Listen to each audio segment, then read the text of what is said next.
fossil fuels are only for souls. Please keep them in the ground, no new coal, oil or gas projects.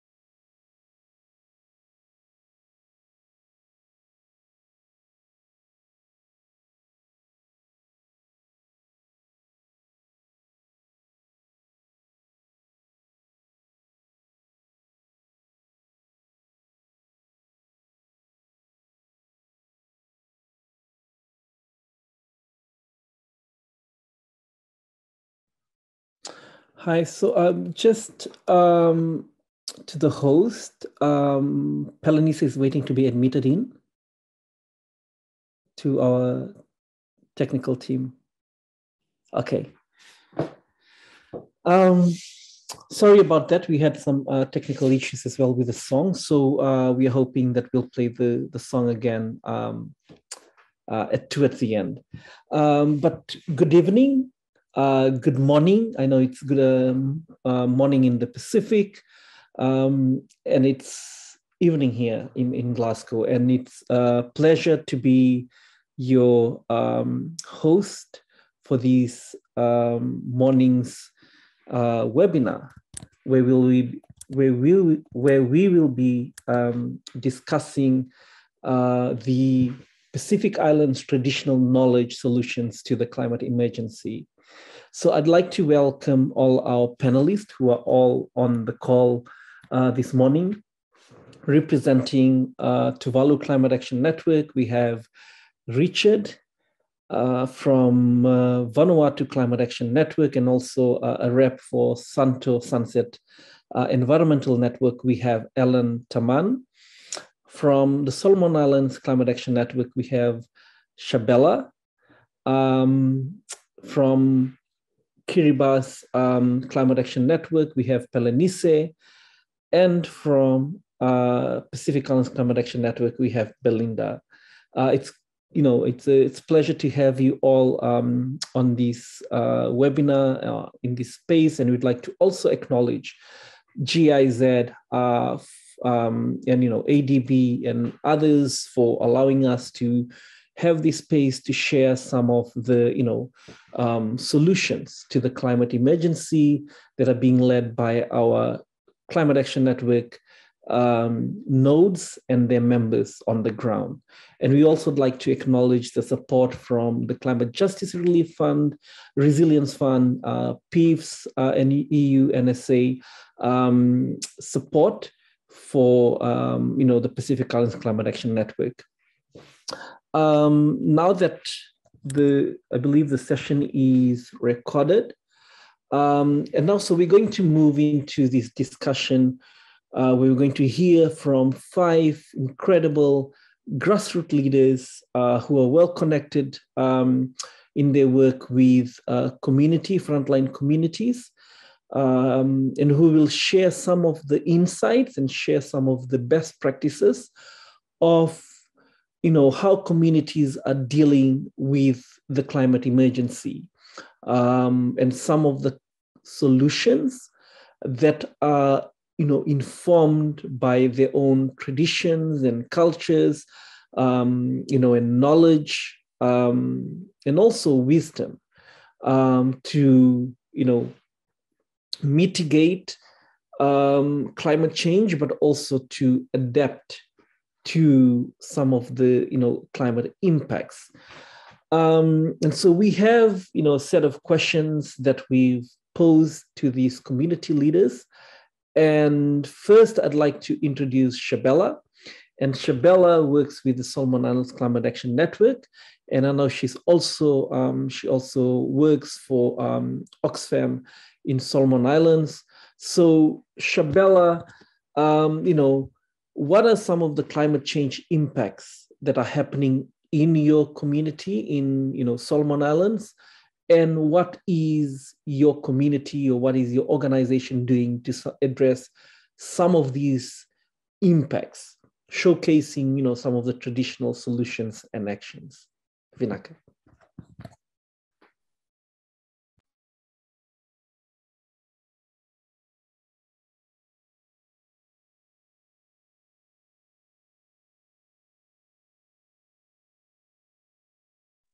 I'm sorry, I can't hear you, Shabella, for some reason.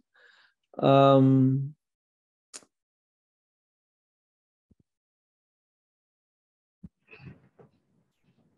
I can hear you. All right, okay. So again, yes, I am from the Solomon Islands, representing the Solomon Islands Climate Action Network. So just to give us a brief background about Solomon Islands. So the Solomon Islands is situated in Southwest Pacific Ocean, approximately 2,000 kilometers northeast of Australia. It's a scattered archipelago of about 1,000 mountainous islands and low-lying coral reefs. So today, as population increases and development also increase, the burning of fossil fuels and coal in the atmosphere, as we all know, has caused sea level rise. It's impacting everyone in the Pacific. And the low-lying atolls and coastal communities are mostly affected here in the Solomons. So for atoll islands in the country, it has created issues in terms of their water systems. They have been contaminated with salt water, creating a problem for them to access fresh water for cooking and drinking. The increased salinity disturbs the soil, and one of the important crops is the swamp taro, which requires certain salinity to grow and produce tubers. But with the current change, it can no longer be sustained, and even other crops such as breadfruit and banana. It's also impacting the health of communities, especially amongst grassroots and rural communities living on lower islands, as people start to depend on imported goods such as rice, flour, noodles, sugar, and tea. And in the context of us, these communities are very isolated and it needs to be supplied by boats. And so oftentimes boats would miss their monthly schedule, and that the people of atolls will have to ration or starve to ration whatever they can to survive, resorting to coconut and dry fish for months or more, causing malnutrition for children in the islands. For the very rural people, this has become a struggle, as they are subsistence farmers living off the land. But given the situation, they have to sell what little they produce in order to pay rice, or they depend on their children working in urban areas of Honiara to supply them with food. So it puts strains on these communities. And soon they will be forced out to higher grounds or relocate to different locations. Their cultural identity and dignity, their human rights to land, food, and water will be taken away from them. And furthermore, the climate has changed drastically in weather patterns, with less rainfall over time, causing rivers to dry. Rainfall causes intense flooding, and cyclone seasons have become more frequent and intensive that are catastrophic to losing human lives and properties. For women and young girls, they have to spend extra hours walking to reach their gardens and spending more time nurturing their crops to ensure that they have enough for their families and to sell at the market, or working long hours to get fresh water. And for people with disabilities, already they are facing many challenges because of their different disability impairments. And this would further add to their existing challenges of accessing basic food, water, medical support, education, and other infrastructures as well. And so what the community organizations are doing to address this, in the Solomon Islands, due to our deep connections with land and sea over time, we tend to hold a wealth of traditional knowledge and how well to manage these ecosystems. Today, with the current impacts of climate change and in the heat of COVID-19 pandemic, shows that not only are we the most affected, but we are more resilient and not inherently vulnerable. This is because we can demonstrate strong adaptation skills when it comes to harsh environmental changes over time through food preservation, biodiversity conservation, and traditional knowledge in the use of our ecosystems. For example, for the people of Tuvalu on the eastern side of Solomon Islands, food preservation has become efficient to sustaining their livelihoods during climate emergencies. By drying of breadfruit into a dry starch, food having a biscuit-like crispness, which they call nambo. And it has become their main staple food. And also, not only is it edible or it's also very popular amongst other Solomon Islanders as well. On the other islands of Tuvalu, there are volcanic islands of Tikopia and Anuta. They're very isolated from the rest of the world, and they have become resilient, especially to climate seasons. The designs of houses is very unique by building it so low to the ground that if you want to go into the house, you have to crawl. But it's made specifically from local materials from the forests. And another traditional ecological knowledge, which in my local dialect we call it tatabu, also it's meaning taboo. So this has been derived based on superstition beliefs towards respecting or honoring certain animals, plants, or sites that symbolizes the genealogy origins. So that the systems and practice revolves around ensuring humans are benefiting from nature in a sustainable manner. And over time, it has been enforced to limit harvesting in certain areas or specific food for medicinal purposes. And the practice has blended well with the current biodiversity conservation of ecosystems as nature-based solutions to climate change. And so to conclude with the work of the Solomon Islands Climate Action Network, we try to support and raise the voices of these marginalized women, men, youths, and people living with disabilities in climate change issues and actions. This is through advocacy, building capacity, empowering them to promote and influence climate change issues through partnership, information sharing, networking with government and other stakeholders and communities at all levels, and to ensure that an inclusive approach is taken in building resilience in the Solomon Islands. So Lani, I think I'll stop from here. Thank you all for listening. Thank you, Shabella, for sharing the work of Solomon Islands Climate Action Network. You began off with some of the impacts of the climate crisis and how that is disproportionately impacting some of the vulnerable groups, including women, young people, people with disabilities. And then you went on to share some of the good and the best practices, on the food, processing food and keeping foods for prolonged periods of time. But you also shared a very excellent insight about how they're designing houses specific in the Solomon Islands to I guess allow people to live in a way that they're able to adapt to the changing climate.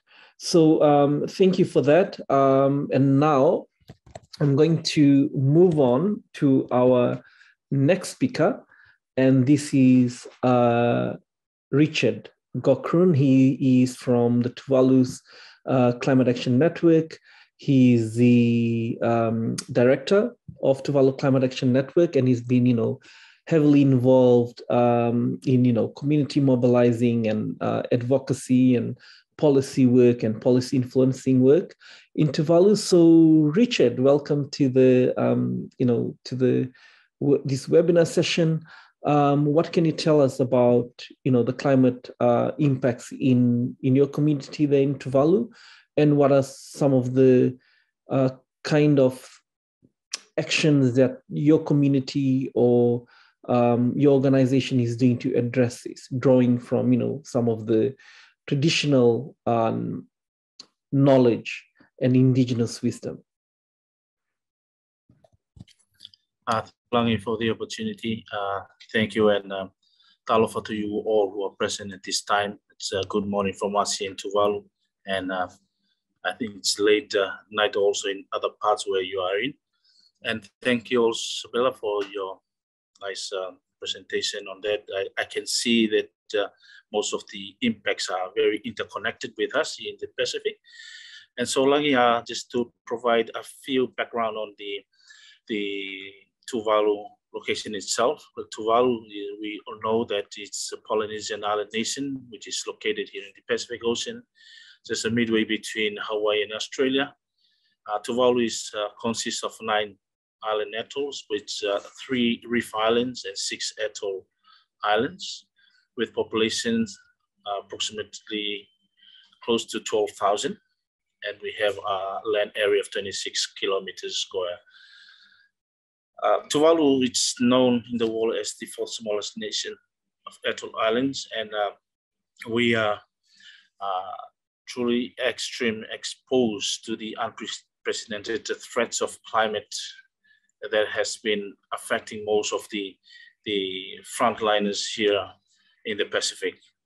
Well, I can share some of the impacts with the communities that normally associated with climate change, where sea level is the first of the impact that has a lot of disturbs on our daily lives in Tuvalu.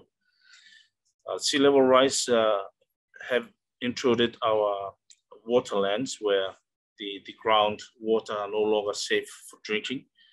We have lost drinking groundwater as it's been contaminated with the intrusion of salt water. And this thus has also affected the infertility of the soil for cultivations or for planting. We cannot plant or revive our local root crops like pulako or giant taro, and also the normal taro that the Tuvaluans depended on as their root crops daily supplies. Also, the sea level rise has also affected the low-lying areas, which causes residents to displace from those inundated area to further inland or to other parts where this has caused internal displacement, and also some has chosen as this impact as to permanently leave the country. There's also associations of coastal erosions and come to an extreme where when it coincides with sea level rise at the highest peak of king tide, this has created a lot, together with storm surge, the more erosions, and also causes some of the islets on the islands to disappear and permanently no longer be inhabited again. The increasing temperature also increases the sea surface temperature that intensifies the tropical cyclones here in the regions where we the vulnerables that we feel the extreme of the cyclones, as we have no other shelter areas to take shelter of when we have this extreme intensified cyclone passing around the seas, our area, moving to further south of the region. And also increasing in acidification and coral bleaching. This has given also the inconvenience of temperature rising experience here in the locals, with uncomforting nights of than normal, and also the days are hotter than usual. This has caused people to start moving from places to where they can get more windy areas, or to moving away from their homes during at nights just to find a bit cooler places where they can also use it as for a temporary, just to release, just to ease the inconvenience of the heat during that time. Also, there's changes in rainfall pattern that also been affected on the country itself, which we know this has been changes through the impacts of climate change. Yes, and though these impacts are a daily basis or daily on monthly basis that we normally face that here in Tuvalu. The Tuvalu itself, how we combat, how we address these climate issues, showcasing or using our traditional knowledge and actions. Well, Tuvalu have its cultural traditional knowledge and practices, which we can avoid, and we can try to adapt to these impacts of climate change. Tuvalu has this traditional knowledge where they understand the weather forecasting through their natural science by looking at the wind patterns, the fish movements and birds movements, other signs which can give them a hint of what to expect in the coming few days or few months. And so with that, they also have the traditional building methods where they can adapt to the environmental hazards. These building houses which are built using local materials to adapt with the impact of sea level rise. These traditional houses has been mounted on a high stone foundations to prevent flooding and storm surges. It has a dome ceiling, combat humidity, and has open sides to allow ways to pass through, the air to the wind to pass through, so that we can find it more comforting staying in our hearts. So such traditional dwelling, this incorporates the architectural styles that enable them to withstand the extreme weather and also the extreme strong winds that we face during cyclone season. In terms of our security-wise, them on how our traditional knowledge are used to stabilize on our food security. We have the traditional farming system in Tuvalu where we have a number of mechanisms that allows for sustainable production of our supplies for agricultural products. These traditional knowledge of farming methods, the farmers, they know the certain type of plants to grow at certain times of a moon, example, a new moon or full moon during that. And also a time and seasons of months that they know that it is suitable for farming. And that particular time when they do that farming, it really produces a good outcome, a good fruitage of the cultivation that they do, that we can get much supplies of food in order to have a stock ready in case of any disasters that might disturb the life of the root crops and also other farming that has been put on that at that time. In terms of fishing, as Tuvaluans are mostly depending on their daily subsistence getting from the oceans, they have a particular fishing method that they need in a particular season. In every year, they understand the time of a particular seasons of fishes, the time where they can get this particular fish and catching of birds at that time, and the seasons of other resources that we can utilize and use them as food. And with all the catchments and with all those adaptive methods that they use in using the traditional knowledge and their custom way of living, they have also utilized the production into preserving it in a way that it can last it for months. And at times it can last it up to a year. For example, extracting fresh coconut juice like the toddy from the coconut trees is something that they can use it in placement of sugar. They can drink it as fresh.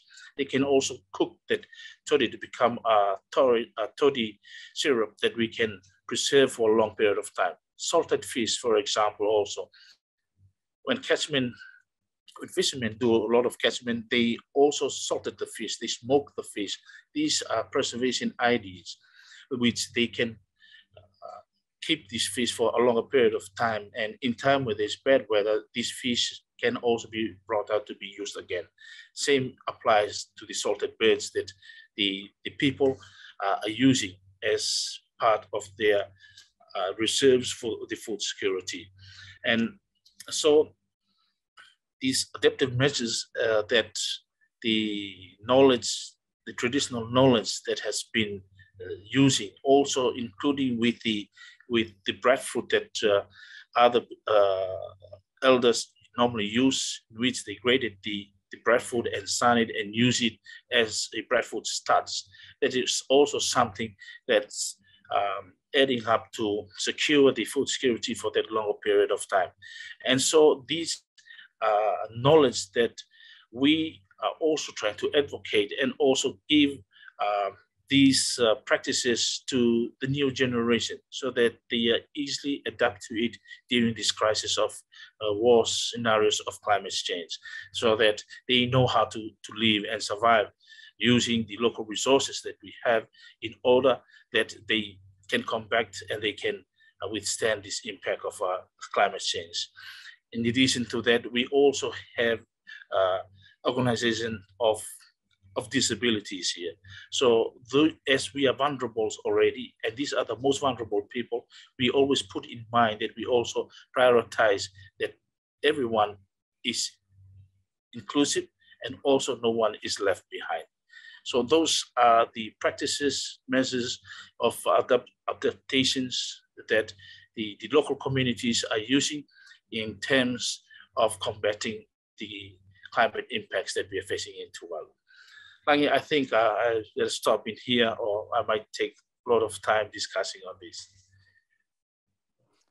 Thank you so much, Richard. You've shared extensively not only on the impacts of the climate crisis on, atoll island nations, but also, how that's disrupting livelihoods and, groundwater access for the people there in Tuvalu.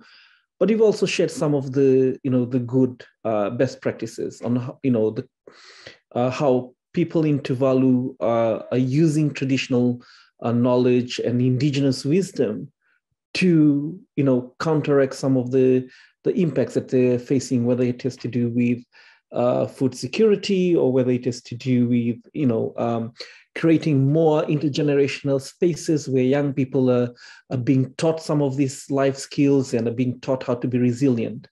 So, and some of the things that you have shared, I think is quite similar to what I would identify as being practiced here in Fiji. So, these are very, I think, things that are quite similar to other Pacific Island countries. And now we move on to our next speaker, and who's also from a small, not small, but rather atoll island nations. And so we have Miss Pelenise from the Kiribati Climate Action Network, and she's no stranger to the climate movement here in the Pacific. She's attended COP, and she's been heavily engaged in community mobilizing and advocacy and policy and political action work. So Pele, if you can, provide us with some of, the experience of climate crisis, of the impact of the climate crisis in Kiribati, as well as what are some of the things that communities are doing to address this issue, drawing from this rich traditional knowledge and indigenous wisdom.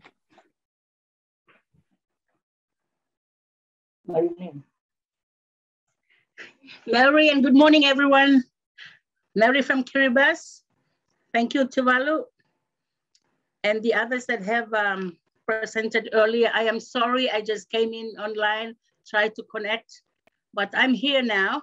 And so happy to share with you what we're doing here with the Kiribati Climate Action Network and our partners in Kiribati. Of course, we do have problems in Kiribati, very similar to Tuvalu. The solutions are we do not look at the problem and run away from the problem. We look at the problem and we face it. And the best example for Kiribati is Kiribati KiriCAN building and owning its own resilient village.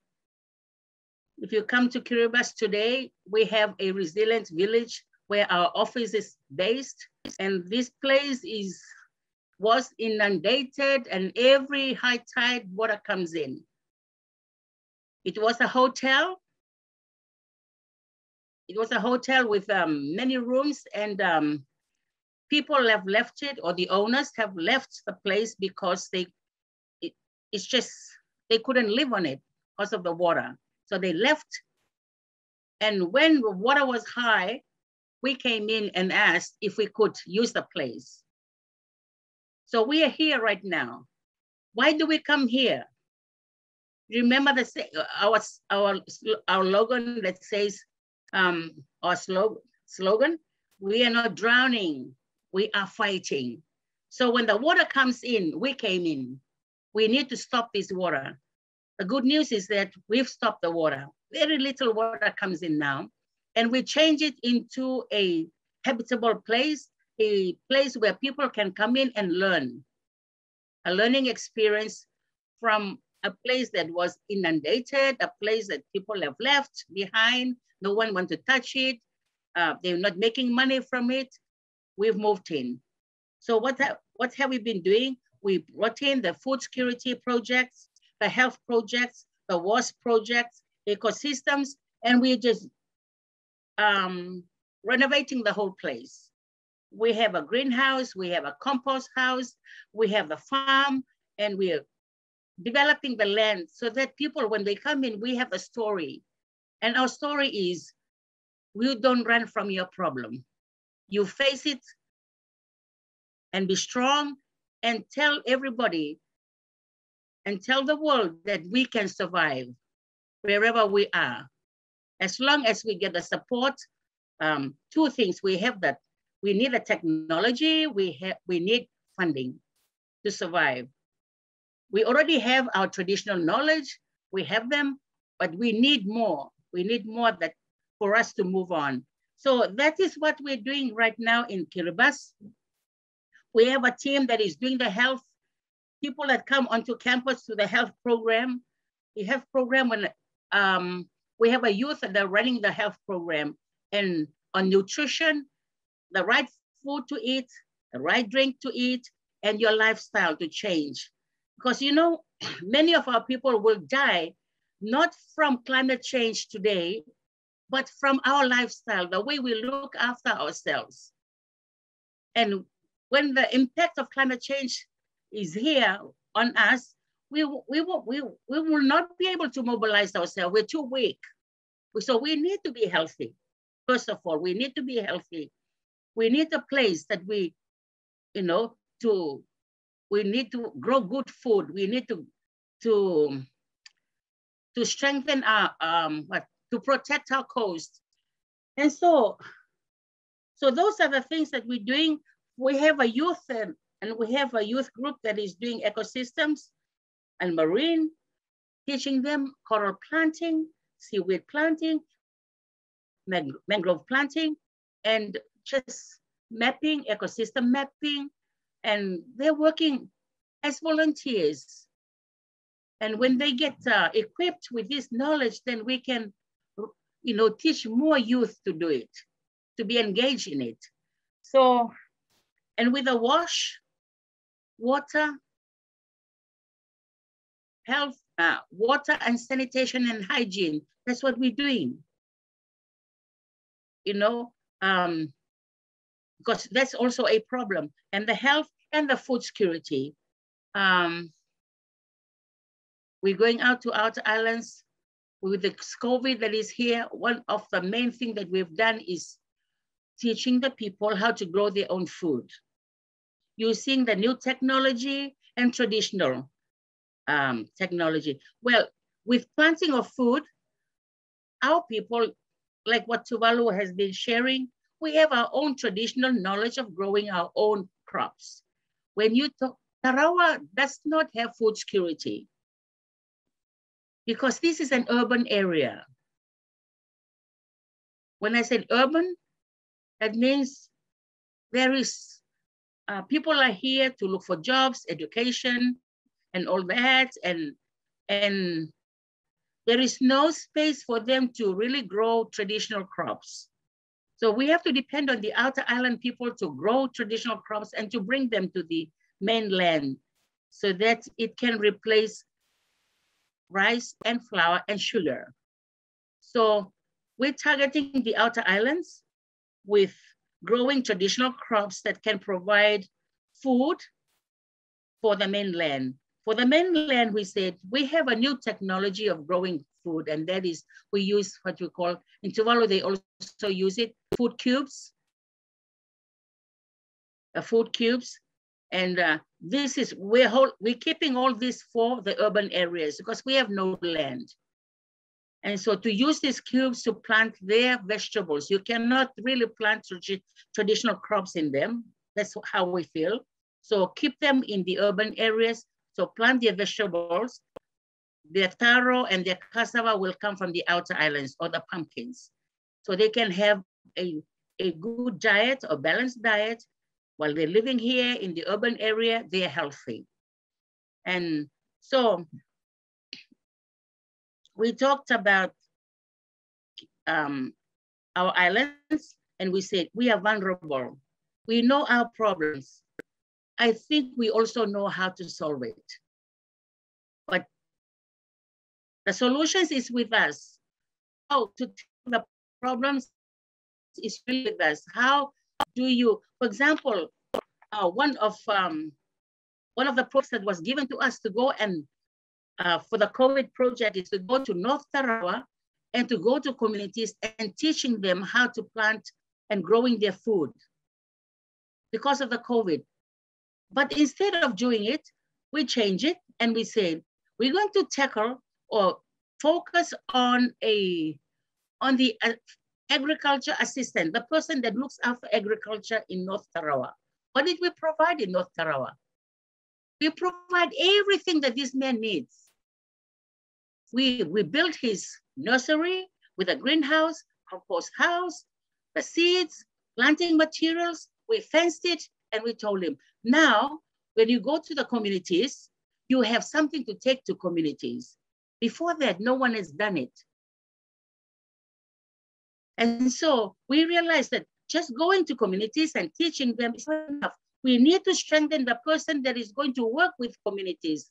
When we leave the project, if we leave North Tarawa, somebody's to carry out our work for us and to go to communities. And so we realized that we need to be flexible and really see the need in those islands, in the islands, where in communities. Do we need to go to community or we need to change it? And you have to, a balance check to see what is the best thing for communities and how to help them. And so today, the outer islands are sending food to us to sell, sending their vegetables and sending their pumpkins for us to sell here on the mainland. Why? Because the agriculture assistant is able to distribute seeds and planting materials to his farmers. Why? Because you help him first instead of going direct to the community. So those are some of the things that we've done in Kiribati. There's so much that we can share, but it really, when we talk about problems, I want to say, let's not look at it as a problem. Look at it as an opportunity for you to be strong and be resilient. And for your people, never look at a problem as a negative thing. Look at it as an opportunity. And so I think I should stop here. And if there are questions after, we can be sharing. Yeah, because if I talk about traditional knowledge, there's so much, but traditional knowledge and a close knowledge. And one of the projects that we're doing right now is collecting data and collecting information on traditional knowledge, but we're not giving it out to anybody. we make sure that those who own the knowledge have the IP. You know, they have given they give us the mandate to share it, but it's under their name. That's what we're doing right now. So we're collecting information, and so that we can share it to other people. Otherwise, nobody will share traditional knowledge to us. We have close knowledge. Most of the close knowledge are very, very strong and can really help us when we deal with climate change problems. It can help us. We have the modern knowledge, we have traditional knowledge, but traditional knowledge is only maybe 30% or 20% we have, because most of it is closed knowledge. So we are working on this to be able to collect and to share, but under the guidance of the Ministry of the right and the proper ministries like commerce, to make sure that it's registered under the name of the people who own it. And we need to do it fast. Otherwise, climate change took over, and we are late in sharing this knowledge. Thank you so much, everyone. Thank you, Pele. You've really shared comprehensively and on some of the good and the best practices that's happening in Kiribati. And I love the optimism and also the resilience of the people in Kiribati, despite the many multiple and compounding experiences from the climate crisis, as well as from COVID-19, that they're still pushing on with some of these good practices to combat, to address, and also to adapt to some of the climate impacts. And you touched on a really good point around the messenger. When you're working with communities, it's important that the messenger is well trained, has that kind of capacity to showcase that these ideas has worked.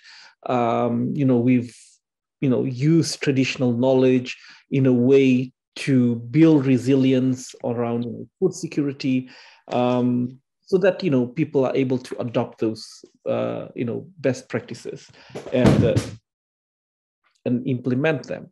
So without taking any more time, I'm going to move on to our next speaker, who is from Vanuatu. And so we have Allan, who is also with the Santo Sunset Environmental Network, and they've done a lot of work around environment conservation, around the empowerment of women, especially in resource management, in managing the resources, and also training around climate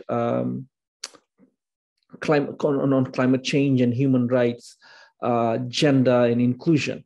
So Allan, we'd really love to hear from you on some of your work, and also the impact that climate change has on your communities, and how communities, specifically grassroots communities that you work with, are dealing with these.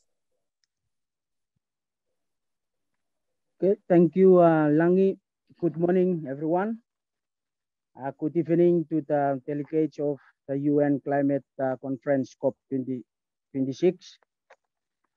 I bring you warm greetings from the people of Vanuatu. Anapik Rantalel Meomto, which means hello in my indigenous language. The Republic of Vanuatu is a small country in the South Pacific Islands. Our population is 300,000, and most of us live in small villages on 80 different islands. Where I am now on Santo Island, in a very remote part of the country. We have no roads, no wharf, no electricity grid, no pipe water supply, and mobile networks coverage doesn't reach our people. I am speaking to you now from the village of Wunpuku at the only secondary school in the area and using a new satellite internet connection. The people here fish and farm taro for their livelihood. Houses are built with bamboo and thatch roof. Here we depend on nature for every part of our lives. As chairman of Santo Sunset Environment Network, it is my job to help my people live sustainably so that we do not damage our resource and so that we have everything we need for food, water, shelter, and safe communities. But now our dreams are becoming impossible. Climate change is something Vanuatu did not cause. Climate change is destroying our environment and killing my people. Last year was suffered a direct hit from Category 5 Cyclone Harold. It was one of the strongest storms ever to hit the Pacific Islands. Here in my area of Santo Island, 90% of our houses were fully destroyed or partly damaged. Our food gardens were flattened, our water system were washed away, and forests and coral reefs were smashed.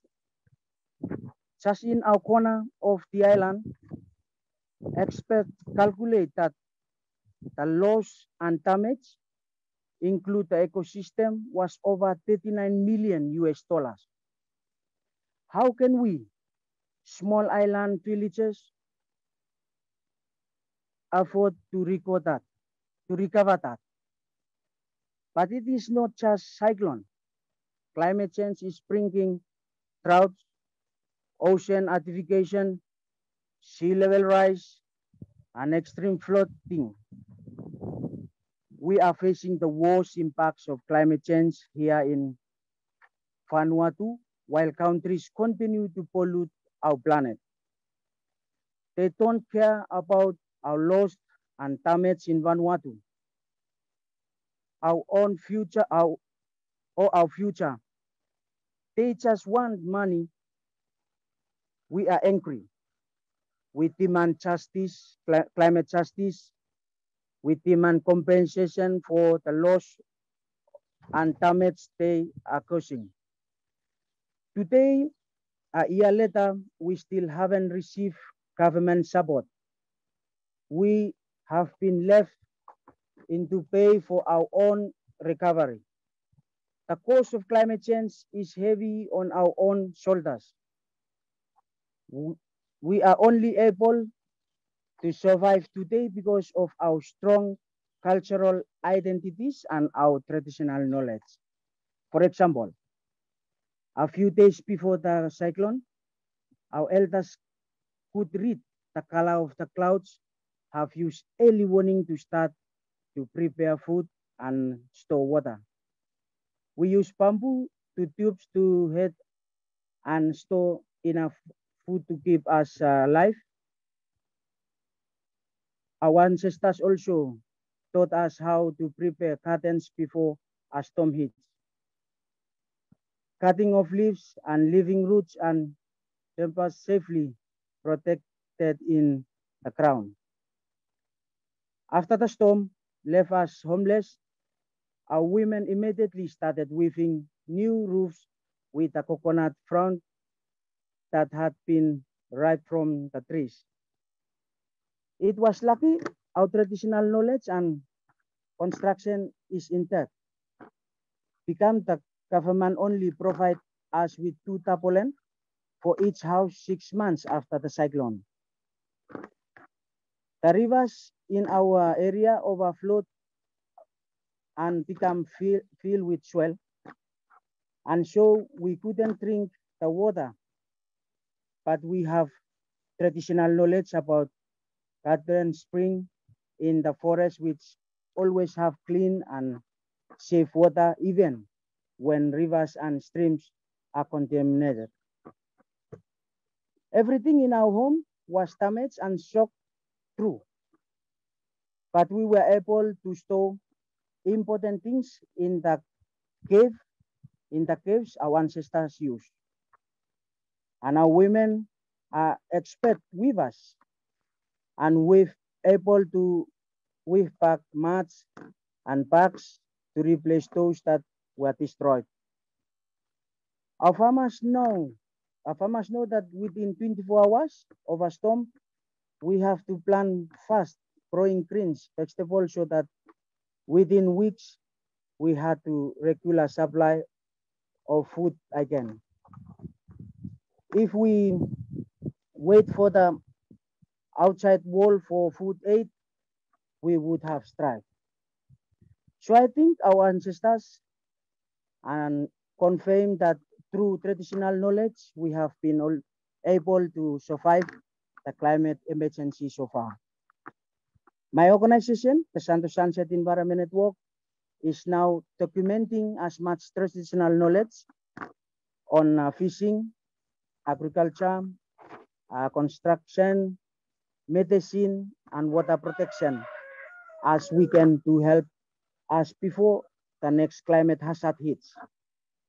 It takes money to do this work, but the billions of dollars we keep hearing about for climate change isn't reach my village. I don't know how long we will be able to depend on traditional knowledge to save us if the world doesn't stop polluting our skies, our land, our ocean.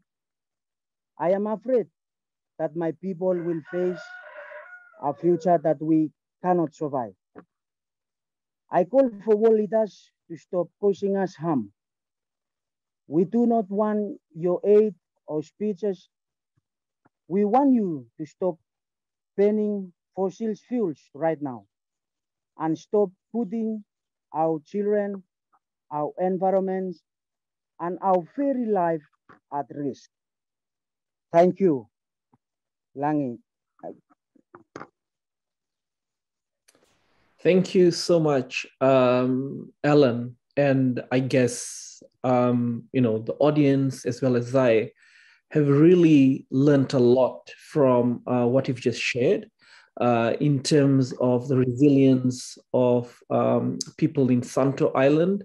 You shared right at the beginning that you do not enjoy some of the luxuries that we've taken for granted, electricity and water pipe systems and others, but your community has been able to live sustainably and manage the resources, but also have used traditional knowledge and indigenous wisdom over the years as experienced cyclone to be able to bounce back really quick on your 2 feet, and ensure that there's food security, ensure that you are having access to clean water from the springs, and it's also a very positive to note that you're documenting this traditional knowledge and indigenous wisdom, because it's very, very useful, especially for future generations, younger generations, to learn these skills. And as you rightly pointed out, when government aid is taking time to reach the communities are already responding to the natural disaster, the event itself, to be able to quickly recover and build back their livelihoods. Thank you so much, Allan, for sharing those valuable insights. And now I move on to our final speaker for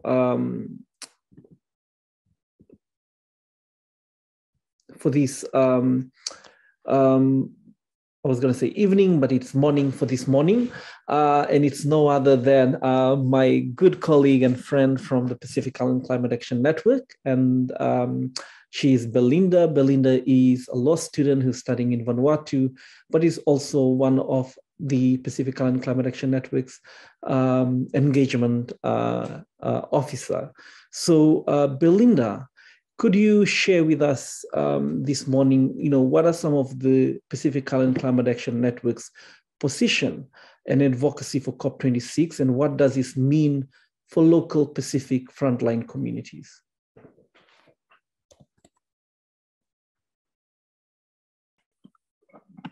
Thank you, Langi. Thank you for the introduction. Also, I'd like to acknowledge our speakers that have already spoken earlier about their very interesting traditional knowledge that it is very important for us, as younger generations of now should really take note of and learn about as we are facing this climate crisis. So basically today, this morning, I will talk about the PICAN's position and advocacy towards COP26. And so in the lead up to COP26, PICAN has been working across the region with a lot of partners, NGOs, CSOs to try and get the concrete positions that we Pacific should have for our world leaders in the lead up to COP26. Because we have seen through all the presentations that have passed that climate change has really affected the Pacific in so many ways and have affected the Pacific.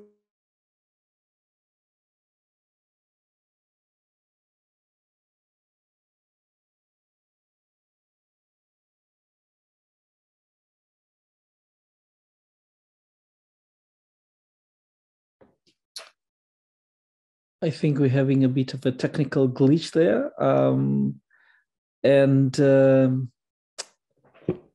Probably Belyndar will rejoin us.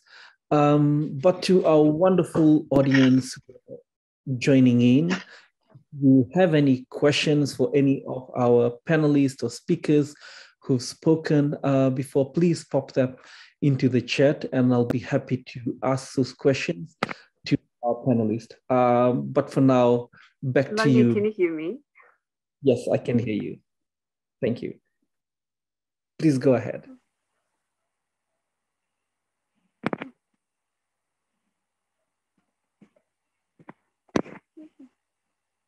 Belyndar, are you there? I can hear.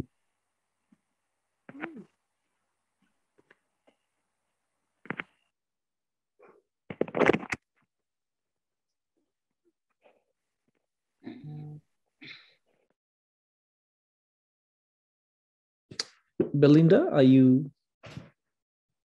can you hear me? Yeah, go ahead. Hi, Langi, are you guys there? I can, yeah.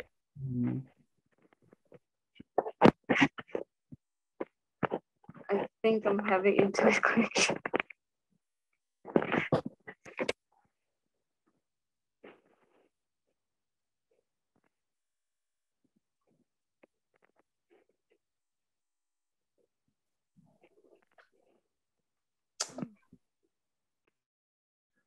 Okay, so Belyndar, I'm not sure if you can hear me.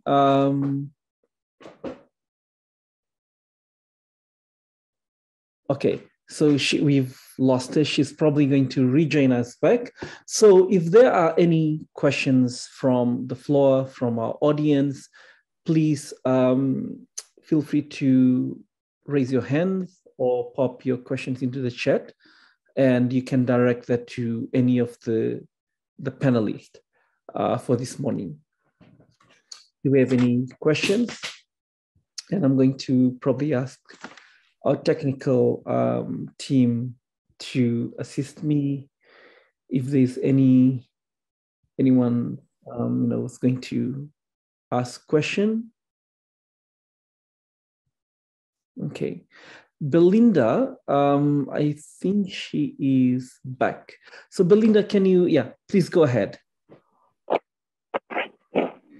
Sorry, Laggy, I think I was having internet connections earlier because it cuts off.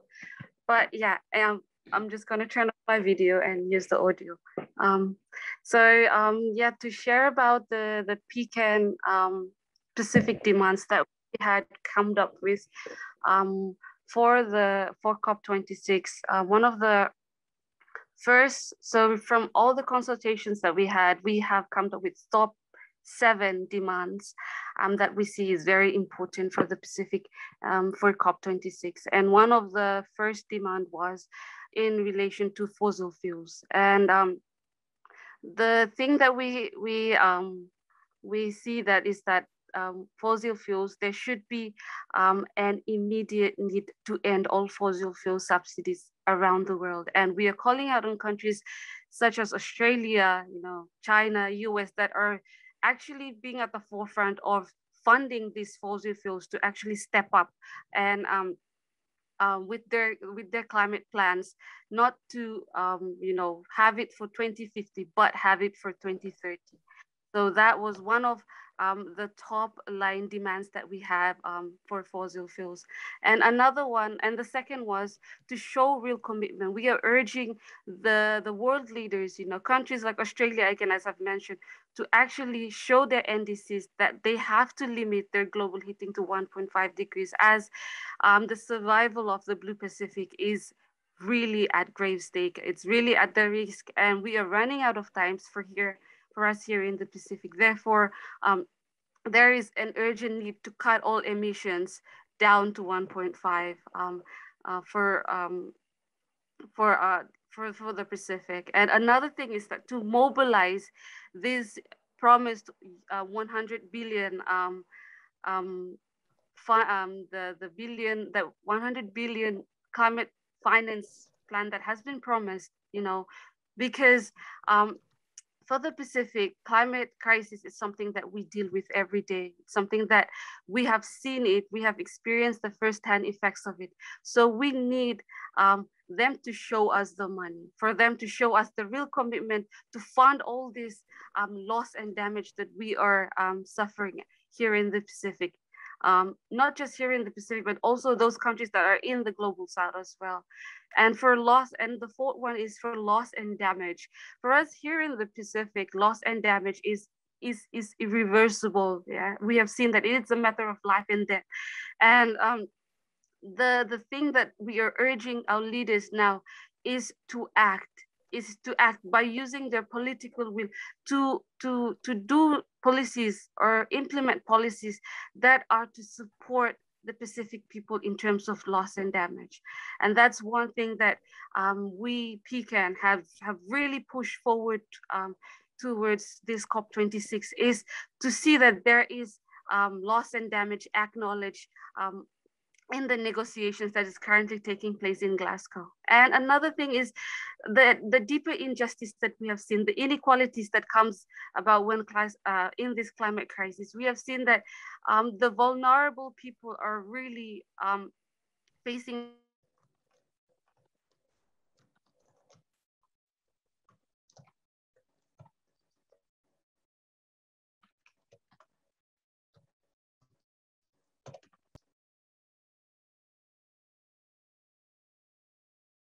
and have a place in the Pacific. The people of the Pacific should have a space that they actually sit there and talk about, not just to talk about the climate crisis stories, but to actually involve in the negotiations as well. And we have seen that this year's COP26, there is no inclusivity of equal participation of Pacific delegates at COP26. And that is something that we PICAN have really strongly advocated for, is to have an equal participation at COP26. And the last one is to make sure that there is the global climate negotiations at COP26 has to be inclusive, intersectional, and intergenerational. And by that we're saying that there should be strong voices of Pacific Islands people, that there should not be marginalized. The voices of Pacific has to be out there. It has to show the true leadership that Pacific we want in terms of negotiations, dialogues at COP26. So these are the top 7 top line messages that we have collaborated with other partners around the Pacific and across the world in terms of our advocacy for COP26. So yeah, that is that. Thank you, Langi. Thank you so much, Belyndar, and thank you for sharing those, Pacific climate demands, those key top line messages. You also brought up, the topic on, loss and damage. It's actually Adaptation and Loss and Damage Day today. So, and this is a topic, or rather, something that the Pacific has been pushing for into, the negotiation space, not only to, have loss and damage adopted as a separate agenda item, but also the operationalization of the Santiago network on loss and damage, the push to have, a separate finance mechanism for loss and damage. So yeah, there's a lot of, again, traction on loss and damage, and it's good that, to see that even here at COP26 that, there've been a lot of momentum and visibility on loss and damage that are, and I think, many of the vulnerable countries and Pacific small island developing states are really pushing hard on, loss and damage. So now we are going to move on to the question and answer session.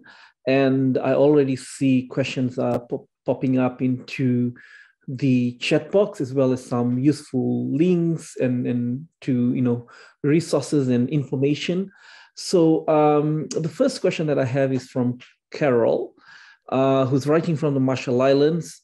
And the question is, since most likely that, the 3 atoll nations in the Pacific will disappear, given the current trajectory, have any of the high island nations in the Pacific considered assisting atoll people with relocation?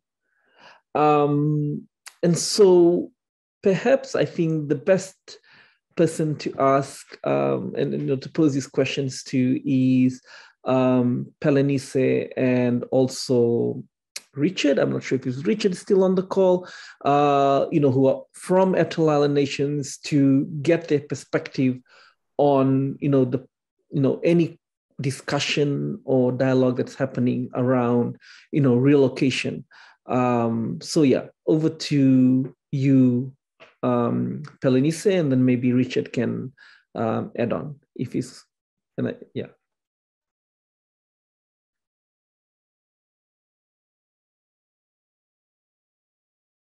Okay, I think we've lost Pelenise as well.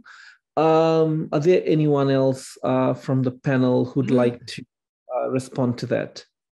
Oh, Richard is on the call. Go ahead, Richard. Did you get the question? Yes. Okay. I think I've heard a little bit of the question, and I'm not answering straight to the question, and perhaps you can react again. What I get, did you ask that was there any assistance from bigger countries to assist the small island atolls? Is that the question? Yes. Okay, right. Yes, we've been having also overhearing the discussions, and also New Zealand, Australia, also Fiji was also giving a hand of help to Tuvalu to relocate, to move on to their country in terms of sea level rise that will affect us, or will totally submerge or gone underwater. Yeah, but it's not easy for most of the citizens and the people. Though the help was given, we can relocate to their countries. And yes, the major concern was whether all the rights or our sovereign rights as what we are practicing here will be accepted if we are relocated again. So it's a very difficult decision to make with some of the citizens, as this offer comes from the high level. But we are not really sure whether that has given the rightful consent from the citizens of those countries to fully accept our people to make a shift into their country. So I would just answer it in a simple way, as that we might hold more of the time in discussing on that. But yes, they did offer, and there are some places. Also know that in Fiji, Tuvalu has already bought a piece of a boundary in Fiji to where they can have this relocation also, if there is a need to relocate, and if there are those who are willing to relocate without any problem. Yeah. Thank you, Richard, for providing that that response. So there are already conversations that are happening with some of the larger countries in the Oceania, the Pacific region, but it's a matter of dignity for the people in Tuvalu. It's about their sovereign rights.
Sorry about that.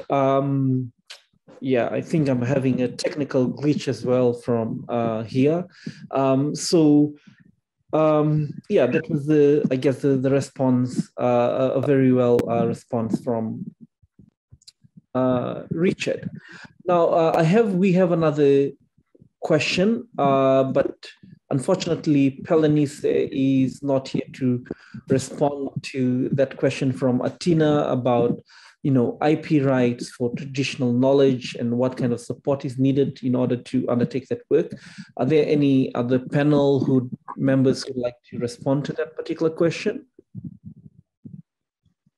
Hello, Langi, can you hear me? Oh, you are back. Yes. Yeah, I can hear you. Sorry, I'm using my phone now. I have a problem with the laptop. Yes.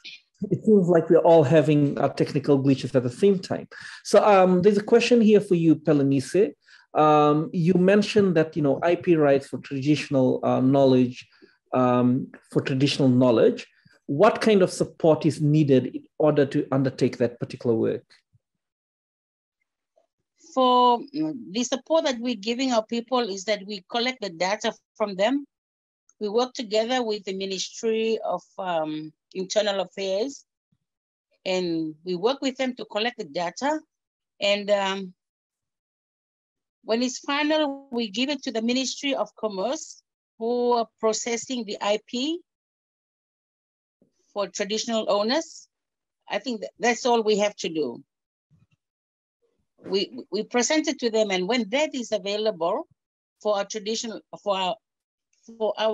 traditional owners of the knowledge, then once they have the IP, no one has received any IP yet.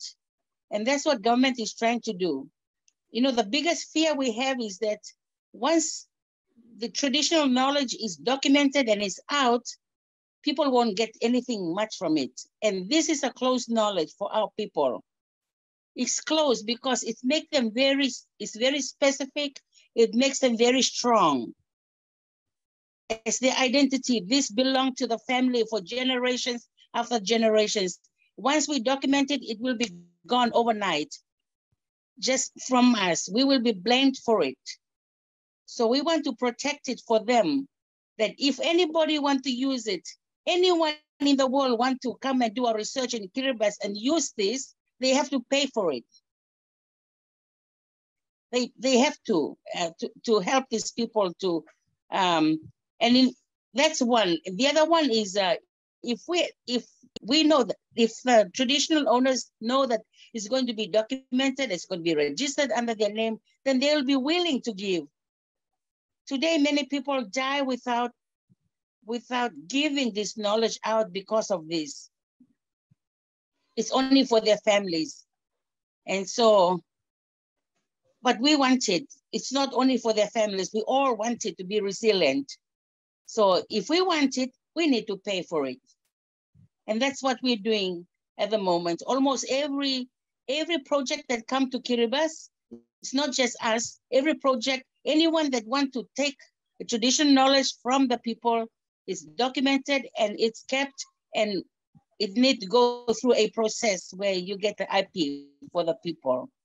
So that's what I'm saying.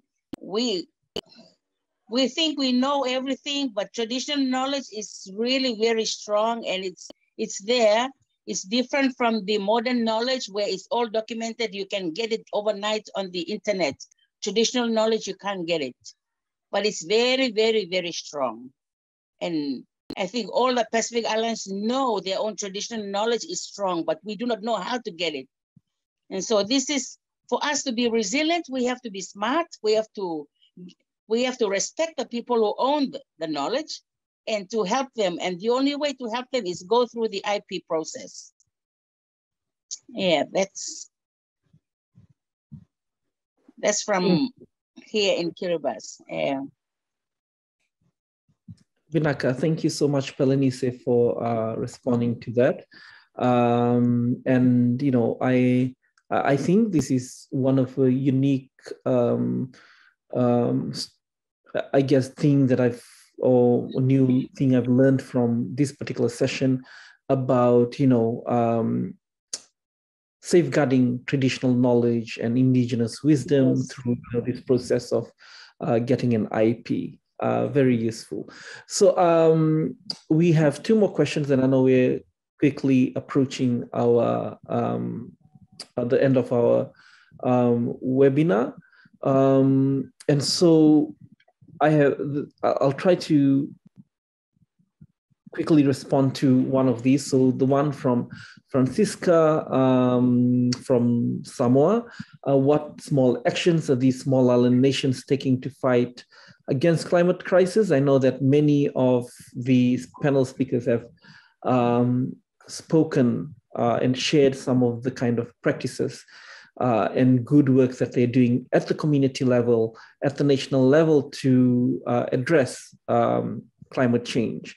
So, and they've also, you know, and this work that they're doing, they're drawing from, you know, traditional knowledge systems, from indigenous wisdom. They're creating spaces for, you know, young people to connect with the elder generation, to learn some of this knowledge and the wisdom to be able to be resilient in the face of, you know, the climate crisis. So finally, you know, this is to any of the panelists, a question from Zoe, who recognizes that, you know, Global North donor organization can, you know, often provide funding in ways that reinforce Western worldviews and approaches, rather than fully supporting the leadership of Pacific Islander groups, which have the local expertise in the traditional knowledge and wisdom. So do any of you have any thoughts on the sort of support, the funding and partnerships that will best enable local Pacific Islander groups and networks to continue their work? And he thanks all the panelists for their reflection and insights today. Does anyone want to respond to that? Richard or Allan, who's also on the call, or Belyndar, please feel free to, yeah. So, okay. So Allan, please go ahead. I see you've unmuted yourself. Hey, thank you, Langi. Yes, Santo Sunset Environment Network needs money to link the network with the indigenous people to continue to document the traditional knowledge or traditional wisdom. Thank you. Thank you, Allan. Anyone else? Belyndar, please go ahead. Thank you, Langi. In response to Zoe's question of like, if any thoughts on sorts of support funding that, best enable local, I think there is a lot of funding out there for climate crisis. I mean, not climate crisis, but climate change movement. We have many funders that are just there for us, just to see what we can do to mitigate and adapt to this climate crisis. And they are just willing to fund the work that we are doing. We just have to show them the concept of what we want to achieve and how we will achieve that. And of course, get to know the right networks.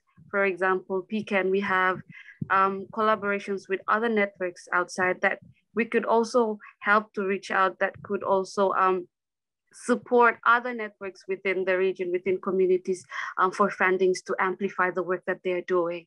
So I think out there we have a lot of fundings that are out there. We just have to show the work we can do and how we can amplify that work outside of the Pacific.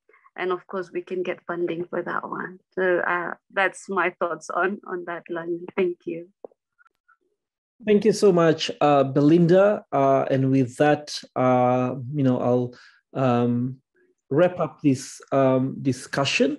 And so in one sentence, I know there's a lot of things that you probably would love to share and for the, for our panelists, but in one sentence, the question that I have, final question I have for all our speakers is, what is your message to COP26 and what gives you hope? So any of the speakers, please, who would like to take the lead on that, please, unmute and go ahead and speak. What is your message to COP26 and what gives you hope? All right, Can I start, Langi? Of course. Sure, go ahead. This is from KiriCAN. The message for the COP26 is to make sure that this COP26 is the last COP. The next COP will be implementation. No more agreements. We're wasting our time. 26 years of negotiations. This is a matter of life and death for us. No more meetings. We need to implement. Thank you so much, Pelenise, for that. And I certainly agree with you, and I'm sure the others as well. Next speaker would like to share their one sentence on the message for COP26 and what gives them hope. Belyndar, would you like to go next? Sure, Langi. I would be happy to share on that. And I do agree with what Pelenise have just shared. I think it's enough of discussions, but we need more actions. And my to the world leaders at COP is that climate cannot be politicized anymore. It has to be. And there should be an inclusive, equal participation of everyone from the global south in the negotiations. And I urge leaders to act now, act faster, and act better, because we are really running out of time. So that is my message to the COP26 leaders. Thank you. Thank you, Belyndar. So maybe Shabella and then Allan. Yeah, sure. I think my message is also similar as to what Belyndar and the other speaker were just saying. So we've heard a lot of promises and pledges made by those world lead countries, and I guess it's time, to take those pledges, make them into actions, and so that we Pacific Island countries, we don't have 10 years to, to wait for an pledge to be for the promise to make come true, and so just we need immediate actions now. And I guess as Belyndar said, we are running out of time. So yeah, thank you. Thank you so much, Shabella. And finally, Allan. Go ahead. Okay, thank you. Yes, my message is stop fossil fuels for us here in Vanuatu, COP26, that we are ready to, yes, we are ready for work together. Thank you. Allan. I see Richard. Yeah. You're here? Yes. Langi, I think most of the message has been covered all with what other panelists have said. Most of the messages that I was wanting to say, it's already been said earlier, but we all have one heart. We all have to raise our voices as a Pacific. We need their action now. We need practical action that they should promise on, but not with their promising words that never been put into action. So yes, everything has been said with the others. I totally agree with it. And please, they must take action now. Thank you. Thank you. And with that, I'm going to wrap, close off this session. And I'd like to thank our incredible speakers and panelists from our, Climate Action Network national nodes in Vanuatu, Kiribati, Tuvalu, Solomon Islands, and also from PICAN. Thank you to our, behind the scenes team and the organizers for having us. And if you need any information, please reach out to canpacificislands@gmail.com, or you can visit us on our website on www.pican.org. And so with that, thank you so much, everyone. Have a good rest of the day and take care. Thank you so much. Vinaka. Thank you, Vinaka Langi. Thank you, Vinaka Langi. Yeah. Thank you, Ortalel. Thank you. Bye.